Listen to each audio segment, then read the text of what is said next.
자, 오늘 오전에 뉴스 보셨을 겁니다. 생중계로 진행이 됐는데 이재명 대통령이 직접 이 우리나라와 미국과의 팩트시트를 직접 구두로 공개를 하면서 어떤 것들이 중요 포인트였다라는 걸 공개를 했습니다. 여기에 더해서 비슷한 시간에 미국의 백악관 홈페이지에도 역시 이 팩트시트가 공개가 됐습니다. 트럼프 대통령과 이재명 대통령이 협상을 한 내용들을 담은 팩트시트가 거의 비슷한 시간에 공개가 되면서 한국과 미국 간에 결국에는 어느 정도의 대략적인 협상은 마무리가 됐다, 의견을 일치했다라는 걸 확인할 수 있는 오늘 오전 시간이었습니다. 자, 그러면 우리나라에서 얘기한 거, 우리 이재명 대통령과 대통령실에서 이야기한 것과 미국의 팩트시트에 담긴 내용들을 조금 비교해 보면서 어떻게 합의가 됐는지를 함께 확인해 보도록 하겠습니다. 다음 페이지 보시죠. 자, 일단은 관세입니다. 관세는 우리가 다 아는 것처럼 15%로 이제 확정을 지었습니다. 이제 완전히 명문화했습니다. 글로 쓰여졌고 이것을 명문화했기 때문에 15%로 이제 완전하게 확정이 된 것이고요. 가장 궁금했던 건 역시 자동차잖아요. 이제 자동차 관세도 확실하게 15%로 명문화시켜서 이제 확정이 됐습니다. 아마 이번 달 것부터 소급 적용이 될 거다라는 그런 의견들도 있더라고요. 그런 전망들도 있으니까 우리나라 자동차 업체들, 부품 업체들의 실적이 이제는 조금 더 개선될 수 있지 않을까 생각을 해봐야 되겠고요. 자, 근데 또 미국 쪽에서도 역시 미국 팩트시트를 보니까 미국 쪽에서도 우리나라에 미국 차를 많이 수출하려는 그런 의도를 보이긴 했습니다. 어떤 이야기들을 했냐면요. 한국이 미국산 차량의 안전기준 적용 쿼터 5만 대 이 상한이 있는데 요걸 폐지했다. 그리고 배출가스 인증도 까다롭게 하지 않겠다라는 그런 합의를 했다라는 이야기가 나왔습니다. 미국 차를 한국에 좀 더 많이 수출하겠다라는 것이겠죠. 그런데 우리는 미국 차 잘 안 타니까 그런 것들은 크게 신경 쓰지는 않아도 될 것 같습니다. 자, 그 다음에 다른 품목들. 반도체가 중요하죠, 또. 반도체 관세는 일단은 최애국 대우를 해주겠다라고 미국에서도 얘기를 하고 있는데 우리나라에서는 대통령실에서는 뭐라고 했냐면요. 대만보다 불리하지 않은 조건 이번에 확실히 합의를 했다라고 대통령실 김용범 정책실장은 얘기했고, 근데 미국의 팩트시트를 보니까 최소 동등 이상 우대 조건을 보장한다 이런 식으로 써 있어서 콕 집어서 대만을 이야기하지는 않더라고요. 이런 것들이 약간 차이가 있다라는 것은 살펴보시면서 반도체 관세를 어느 정도로 이제 확정을 할지 잘 저희가 지켜봐야겠습니다. 지금 어쨌든 주도주가 반도체이니까 영향을 줄 수밖에 없을 것 같습니다. 자, 이외에 제약, 목재 이런 품목 같은 경우에는 역시 최애국 대우를 해주겠다라고 이야기를 했습니다. 이러면서 특히 제약바이오 같은 경우에는 15% 관세를 넘기지 않을 거다. 그러니까 15% 이 밑으로 관세를 형성하겠다라고 미국도 이것은 확실하게 얘기를 해줬고요. 이외에도 제네릭 의약품이라든지 항공기 부품 그리고 미국에서 생산되지 않는 천연자원 같은 경우에는 무관세로 간다라는 것을 확정하면서 자동차, 반도체, 제약바이오 이런 전반적인 관세가 이제는 명확해졌습니다. 불확실성이 이제는 제거된 상황을 볼 수 있고요. 다음 이런 상황에서 결국에는 우리가 미국에 돈을 투자하면서 이런 관세를 산 거나 다름없죠. 다음 페이지를 좀 보시겠습니다. 우리가 예상했던 3,500억 달러 투자, 여기에 플러스 알파가 더 들어가는 걸로 제가 체크했을 때 나왔습니다. 일단은 이 3,500억 달러 플러스 알파의 금액을 조선, 에너지, 반도체, 제약, 주요 광물, 그리고 AI 양자 이런 것을 협력하는 데 투자하겠다라는 그런 내용들이 담겼고 현금 투자 2천억 달러, 그 논란이 많이 됐던 2천억 달러 MOU를 곧 체결할 예정이다라고 소식이 나왔고요.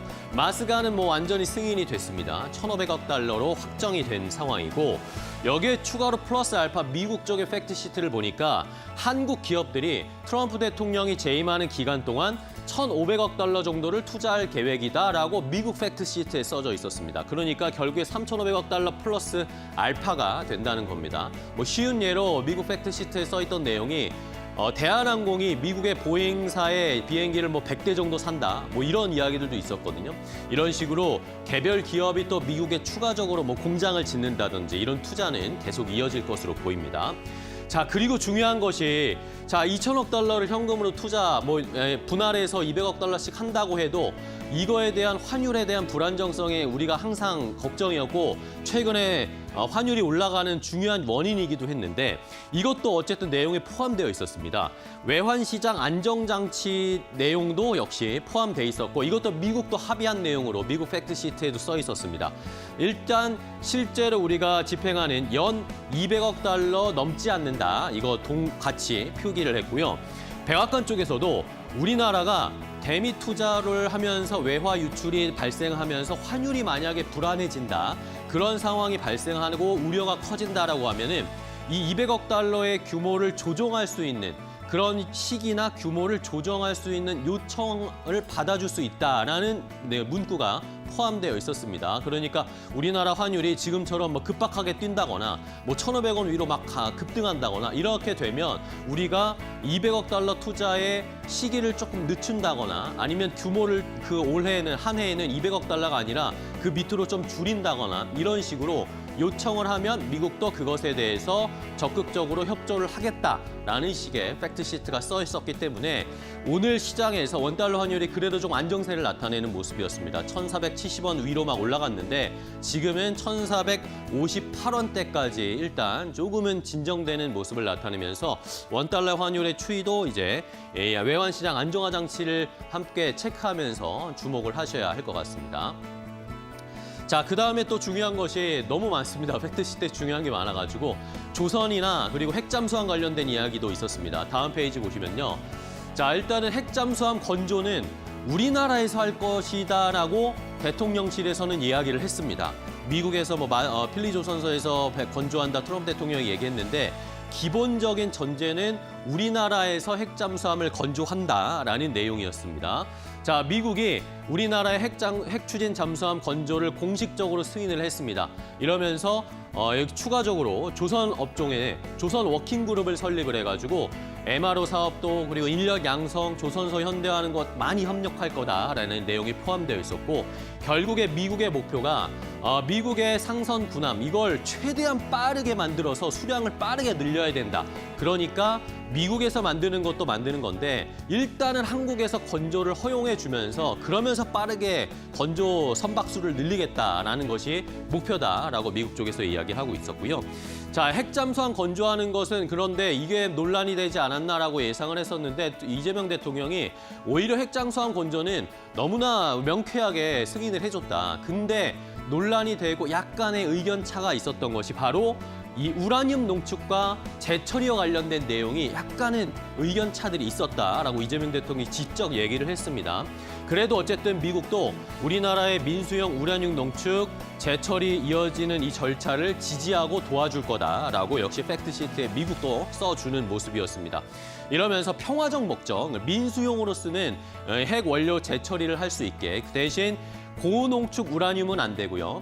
중이나 저처리 관련된 우라늄 농축은 허용해주겠다라고 이야기를 했습니다. 자, 이렇게 되면 원전 설계라든지 원전 연료라든지 계측제 안전 설비 이런 것과 관련된 우리 시장에서 관련된 종목들을 이제는 선별해봐야 할 것 같습니다. 우리가 자체적으로 핵 우라늄 농축 재처리를 할 수 있게 되는 것이니까 여기에 따른 투자 전략도 세워봐야 되겠고요. 자, 마지막으로는 이재명 대통령이 또 추가적으로 한 얘기는 우리나라의 전자권 환수의 속도를 높이겠다.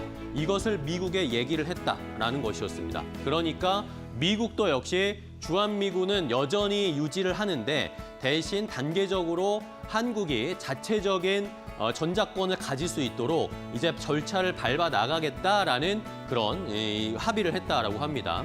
이러면서 우리나라가 국방비를 GDP의 3.5%까지 빠르게 상향할 것이다라고 이재명 대통령이 제안을 했다고 했고요. 이것을 미국도 어느 정도는 오케이 사인을 준 것 같습니다.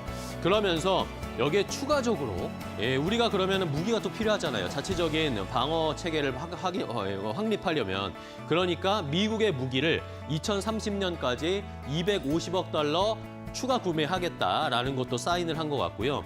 여기에다가 지금 현재 주둔해 있는 주한미군에게도 330억 달러를 지원 제공하겠다라는 것도 내용에 포함되어 있었습니다. 자, 이렇게 팩트시트가 공개가 됐는데 사실 이 내용을 보시면 아시겠지만 3,500억 달러 플러스 매우 알파입니다. 이런 것들을 시장이 어떻게 받아들이고 있는지도 저희가 좀 해석은 해야 되겠고요. 어쨌든 하지만 불확실성은 좀 해소가 됐기 때문에 시장이 이제는 환율도 조금 안정되고 외국인 수급이 또 어떻게 받쳐줄지 여부는 앞으로 계속 저희가 체크를 해드리도록 하겠습니다. 앵커 브리핑이었습니다.